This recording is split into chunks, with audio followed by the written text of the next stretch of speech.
Hi everyone, welcome back to my channel. I totally can't even speak. Hi everyone, welcome back to my channel. My name is Martha from Martha Is. Today's video is the next in my Reading Women Challenge series, where I take one of the challenge prompts and talk to you about the book that I am reading to meet that prompt and some other suggestions that I have for you. So today's prompt that I'm looking at is read a book and watch the film or TV adaptation.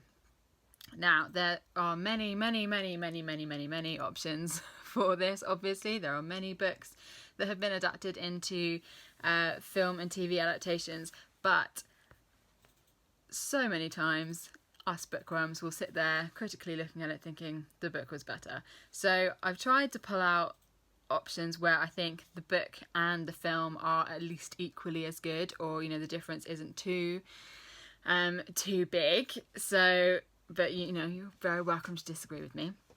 So the one that I have read for this challenge is Practical Magic by Alice Hoffman. So I read this a couple of weeks ago. I actually saw the film for this first. So the film Practical Magic is from like the 90s, I think, maybe. And stars Sandra Bullock and Nicole Kidman as the two main characters. So Practical Magic is a story about two sisters who have this family history where a female ancestor years and years ago cursed the family. Well, actually, that's sorry. I'm just thinking about that. That's in the film. I don't think that's actually in the book. But anyway, It's a story that's all about magic and witchiness and love and sisterhood. And so I actually saw the film first, and I absolutely flipping love the film. And I often struggle reading books after I've watched a film because I already know the story and can't really get into it. And so this was an interesting one to try, but I'd heard that the book is quite different from the film. So I thought it was worth giving a try, and it is very different. So in my mind, that's a good thing because I was able to evaluate both. So I read the book and then I rewatched the film a couple of days ago. I was convinced that I owned the DVD. Like, I can literally visualise the DVD on my shelf. Went to get it, it was not there. So I think that we've been the victim of a very specific niche robbery. But so then I had to buy it. On Amazon Prime, boo. Anyway, you don't need that information. Great news, I flipping love the book, gave it 5 stars, and still love the film. So I think this is a really great option. So the book is very, very dark. So if you've already seen the film and you're thinking, oh, I want to read the book, I would still recommend doing it because, as I said, they're quite different. But please beware that it is very dark and much more complex and nuanced. So whereas the film, while it certainly has its dark elements, so it's basically about these two sisters, and one of the sisters, Gillian, she gets into an abusive relationship and they end up killing the boyfriend, and then all sorts of things happen as a result of that. And so the film does have its dark bits, but in the film the sisters they're very close. They have a very, I thought, almost like kind of pure sisterly relationship. And the whole film, the vibe is very kind of cozy and witchy and autumnal, and yeah, and it's great. Whereas the book is a lot darker. The relationship between the sisters is a lot more complex. It's a lot less kind of nice and happy and I love you so much. They're not very nice to each other. And the aunts are not so kind of warm and lovely as they are in the film. So yeah, so basically, yeah. So if you've already seen the film and you want to read the book, just beware that it is very different and very dark, and so try not to be too traumatized about what has happened to the beloved characters in the film. Likewise, if you've read the book and you haven't seen the film, beware that the film is, as you might imagine, more kind of Hollywoodized in that the plot is a lot simpler. Everyone kind of loves each other a bit more. It's a bit more warm and cozy. But it's not without substance, because I kind of hate that when it just has no substance. So in my mind, they're both excellent, and and you should absolutely read them both.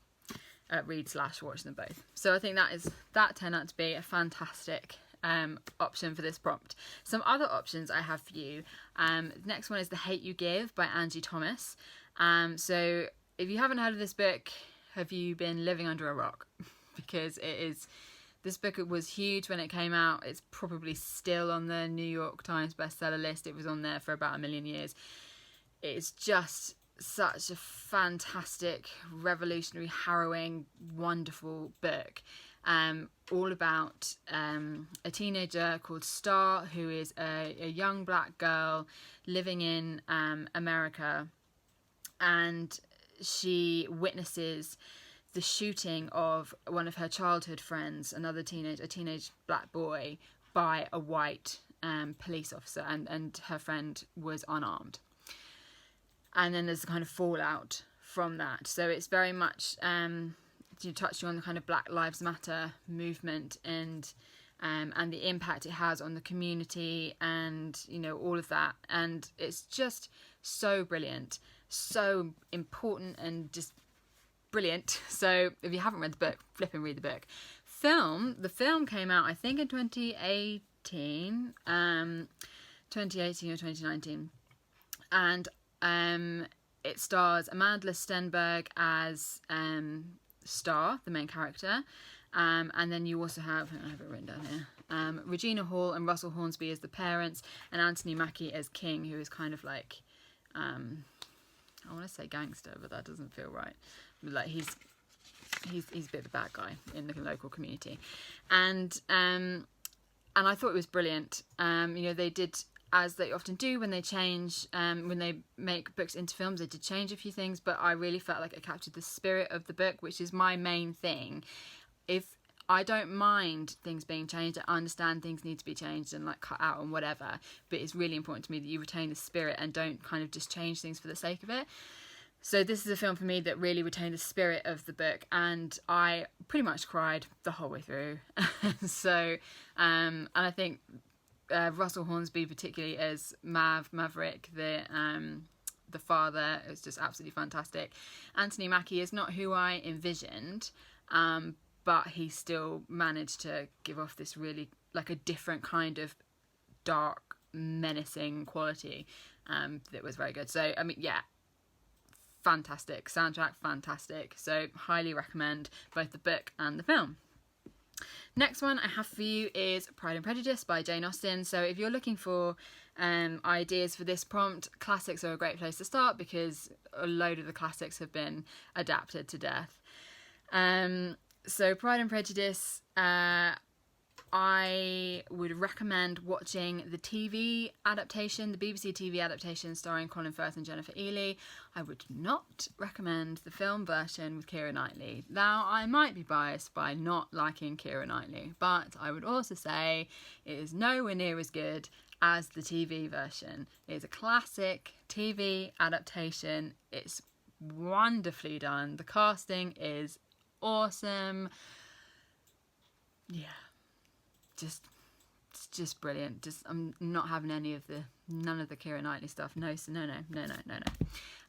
But yes, I recommend this is a good one. It's probably not my favourite Austen to read, but it is my favourite Austen to watch. I remember watching that with my mum when I was really young, and it just has like a real kind of nostalgia to me, that adaptation. I think it's like four episodes, so 4 or 6. But I love it, I absolutely love it. So I would highly recommend that. Another Jane Austen, to be honest, all of the Jane Austens are really good options for adaptations. So another Jane Austen I would recommend is Emma. So I read this on my Kindle in February, because the new film adaptation was coming out in February. So Emma is about a woman called Emma who is basically a spoilt brat.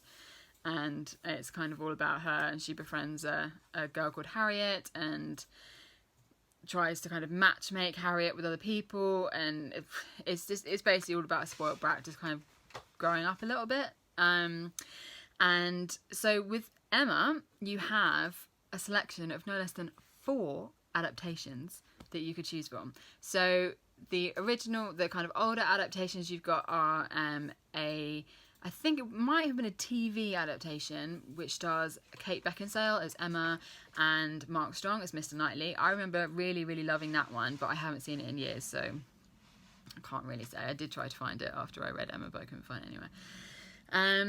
Then you have the film with Gwyneth Paltrow, and so the older film with Gwyneth Paltrow and Jeremy Northam as the main characters. I remember that I used to like this. There's a lot of the secondary cast members that I think are cast really well. So you've got people like Toni Collette and Alan Cummings, and just very, very good secondary cast.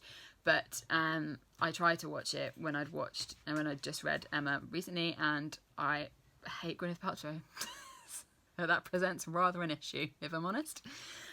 So wouldn't recommend that one there.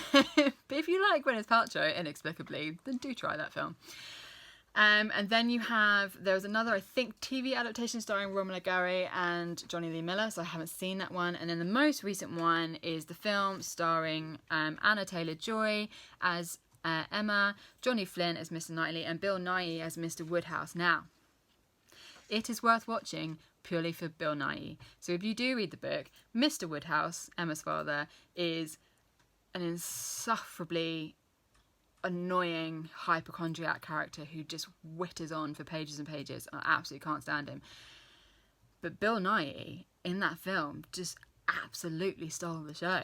Like there needed to be more, but it should have just been Bill. It should have been a film called Mr. Woodhouse. Screw Emma. Just Bill Nighy was just fantastic. So I would see it for that. There are some weird casting choices with some of the secondary cast. Johnny Flynn as Mr. Knightley was another weird one, because if you see any of the other adaptations, Mr. Knightley is meant to be a lot older than Emma. Kind of dodgy. And I think it's just sort of kind of dark and brooding, whereas Johnny Flynn is kind of blonde-haired and definitely closer in age to Anna Taylor-Joy. But I actually really liked it. He is more of a emotionally mature version of Mr. Knightley, so a bit less of the strong and silent and more just kind of weirdly hot. Yeah, I don't know. You know what? The person who articulates it much better than me is Lena Norms. So she did a video comparing the 2019 film with the older Gwyneth Paltrow film, which I will link in the description box down below, because that was actually like a really, really good video. But yeah, so if you wanted to read Emma, you have 4 adaptation options to peruse at your own leisure. Another classic is My Cousin Rachel by Daphne du Maurier. I really, really enjoyed this book. This is my second favourite Daphne du Maurier. My favourite is Rebecca. But this is very, very good in terms of having the same kind of, Daphne du Maurier's classic gothic-ness with the kind of feminist undertones. So this is a novel that's told from a first-person perspective of a young man called Philip, whose uncle, I think, I guess cousin, goes off to Italy, marries this mysterious woman called Rachel, and dies. And so then he discovers, he sort of goes off and gets to know Rachel, and she comes back to England, and they kind of... So this shows that I really haven't watched it or read it in quite a while, because I don't even really know why that happens. They're just sort of hanging out, but... But basically he's really suspicious that Rachel has killed his uncle, cousin, whatever, and so she's this kind of mysterious character, and he also, I think, kind of falls in love with her. So it's just a really interesting, because there's the kind of feminism of the fact that it's all through this young man who is pretty misogynist, this young man's eyes. So you never actually know what is going on in Rachel's head, and it's all, the whole character of Rachel is presented through the male gaze, and obviously that is very problematic in places. So so it's a really, really good, really, really good novel, and I thought the film was very well done with Rachel Weisz and Sam Claflin, is that his name? Very well done, so I'd recommend that. The next one I have for you is A Monster Calls by Patrick Ness. So this is my illustrated version, if I can find, look, I just love it. How amazing is that? So this is a book about a young boy whose mother is ill with cancer, and he has these he gets visited by a monster, and I don't really want to give too much away. It's all, yeah, I'm not going to say much more than that. But it's just a very wonderful, pure story, very moving, very quite upsetting, and the film was equally moving and upsetting. Like, I was just sobbing like a baby. My husband really didn't care. He was so unimpressed while I was just sitting there, like, just absolutely devastated. And the film stars Felicity Jones and Liam Neeson as the monster. So yes, I would really recommend that one. That one's very good. Another one I would recommend is Big Little Lies. So I'm sure this is another one I feel like you must have heard of. So Big Little Lies by Liane Moriarty is kind of a mystery whodunit in a sort of, it's like a domestic drama type thing. So it's in a community in Australia where you have all of these women brought together by their young children being at school together. And there's a big party and someone dies at the party. And so then what you see is kind of cutting back and forth as to how they got to the party and how and why this person died. And I remember absolutely loving reading that book. I think I just could not put it down. It was so brilliant.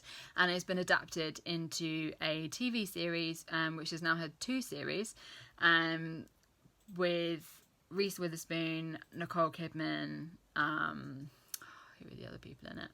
Zoe Kravitz, Alexander Skarsgård, loads of people, all-star cast.